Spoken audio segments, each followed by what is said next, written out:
Assalamualaikum warahmatullahi wabarakatuh. Berjumpa lagi dengan kelas Cikgu Zalinda. Hari ini kita kesambung lagi topik pembelajaran kita berkenaan dengan bab 5 ni. Seterusnya kita akan belajar hari ini adalah sistem pembekalan air. Air macam mana dibekalkan ke rumah kita, kita kena tengok macam ni. Jadi setiap hari kita mandi, minum, semua guna air kan. Jadi dari mana sebenarnya air pilih ni disalurkan ke rumah? Daripada mana sebenarnya? Jadi awak pernah fikir tak? Okay, jadi yang ini kita tengok macam mana air ni dibekalkan di rumah. Okay, ini kita namakan sistem pembekalan air. Awak boleh rujuk buku teks muka surat 116. Awak boleh rujuk buku teks muka surat 116. Okay, yang ini dia ada takungan air, dia melalui proses penapisan.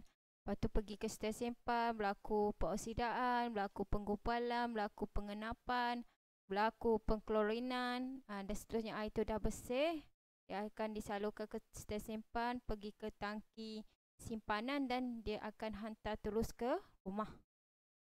Okay, kita tengok satu persatu proses yang berlaku. Yang pertama, proses penapisan. Ini ialah takungan air ni biasanya ada di empangan lah. Apa fungsi penapisan ni adalah untuk menyingkirkan benda asing seperti ranting kayu dan daun. Jadi dalam air, dalam air sungai ni macam-macam ada. Jadi kita kena tapis dulu untuk menyingkirkan benda asing seperti kayu dan daun. Okay, kemudian dia akan mengalami proses yang kedua yang kita namakan proses peroksidaan. Peroksidaan ni ialah proses untuk menambahkan kandungan oksigen dalam air untuk menyingkirkan bau dan rasa yang kurang menyenangkan. Jadi di sini dia akan tambahkan oksigen dalam air supaya kita tak bau, air itu tak berbau ataupun rasa yang kurang, yang pelik jadi dia berlaku proses pengoksidaan. Okey, yang ketiga, selepas berlaku pengoksidaan, dia akan berlaku proses penggumpalan. Penggumpalan ni ialah proses di mana alum dimasukkan supaya zarah-zarah dalam lumpur berkumpal dan tenggelam. Kita akan tambahkan satu bahan ni kita namakan sebagai kapur mati atau namanya ialah kalsium hidroksida untuk mengurangkan keasidan air. Jadi dia akan tambah. Jadi alum ni dia akan tambah. Zarah-zarah ni, contohnya macam lumpur semua, dia akan berkumpul di alum ni. Dan kita kena tambah kalsium hidroksida supaya asid yang ada dalam air ni menjadi neutral lah. Kalsium hidroksida adalah sejenis alkali. Jadi kita nak kurangkan keasidan, kena tambah kalsium hidroksida. Okay, seterusnya bila dah mengalami penggumpalan, dia akan mengalami proses pengenapan. Proses pengenapan ni ialah proses di mana bahan terampai tu dia akan mendak di dasar tangki.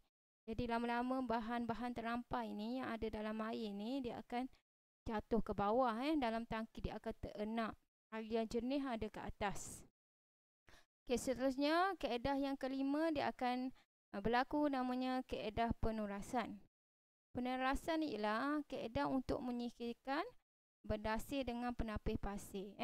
Jadi di stesen empangan air tu biasanya adalah yang ni macam tangki penurasan ni. Dia macam ada penapis pasir. Okay, seterusnya akhir sekali yang kita namakan kaedah yang last sekali adalah pengklorinan dan penfluoridaan. Iaitu proses di mana klorin dimasukkan untuk membunuh mikroorganisma. Jadi klorin akan dimasukkan. Apa lagi yang akan dimasukkan? Sebatian fluorida. Sebatian fluorida ni juga dimasukkan. Kenapa? Untuk mengelakkan perebutan gigi. Jadi itu antara proses lah yang berlaku. Seterusnya bila dah last proses ni, dia akan air tu menjadi bersih. Bila air dah bersih, dia akan disalurkan ke tangki simpanan. Tangki simpanan pula dia akan salurkan ke rumah. Jadi sekarang kita menggunakan air yang bersih di rumah. Okay, seterusnya kita belajar ialah kelestarian air. Sungai adalah sumber utama di Malaysia. Jadi pencemaran air menjadikan air tidak sesuai untuk kegunaan manusia dan memberi kesan yang buruk kepada alam sekitar. Sekarang orang suka mencemarkan sungai, buang sampah di dalam sungai. Jadi apa yang berlaku? Pencemaran air. Okey, yang seterusnya kita tengok bahan pencemar air. Contohnya bahan buangan domestik ni. Contohnya sampah, sisa-sisa makanan, itu kita panggil bahan buangan domestik. Jadi macam mana cara kita nak mengatasi? Kita kena menaik taraf sistem pembetongan di seluruh negara.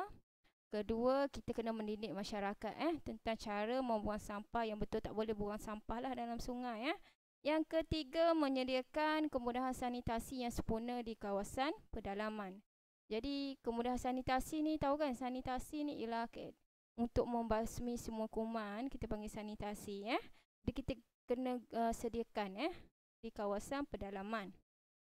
Okey, seterusnya bahan pencemaran air yang kedua ialah daripada bahan buangan industri, daripada sisa-sisa kilang yang membuang sisa-sisa bahan kimia tu ke dalam sungai. Jadi sebenarnya bahaya sebenarnya buang sisa kimia ke dalam sungai. Jadi apa yang kita kena boleh buat untuk mengatasi pencemaran air daripada bahan buangan industri ni ialah, yang pertama, kita kena kuatkuasakan undang-undang. Contohnya kita boleh buat undang-undang pencemaran air berkaitan dengan peraturan ni daripada PPKAS, Effluent Penindustrian dan PPKS Kumbahan 2009 ni. Ini antara undang-undang yang kita boleh gunakan untuk mengatasi pencemaran air. Okey, bahan pencemar yang ketiga ialah daripada sisa pertanian. Jadi macam mana kita nak mengatasi? Kita kena didik para petani untuk menggunakan baja dan racun perosak yang bersifat terbiodegradasi. Terbiodegradasi ni maksudnya ialah baja tu ataupun racun tu mudah untuk diserap ke dalam tanah. Maknanya dia tidak dia boleh merepuk dengan sendiri. Itu maksudnya. Okey, akhir sekali, pencemaran air adalah disebabkan oleh tumpahan minyak. Ini biasanya daripada kapal-kapal. Biasanya tumpahan minyak akan berlaku.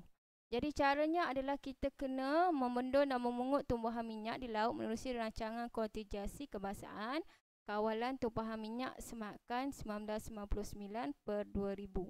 Ini antaranya lah. Okey, yang kedua, kita kena mempertingkat pengawasan daripada udara dengan kerjasama unit udara polis. Maknanya ada polis yang ronda di kawasan udara untuk mengesan kapal mana yang membuang minyak merata-rata di dalam laut lah. Okey, itu sahaja untuk hari ini. Sekian, terima kasih. Assalamualaikum.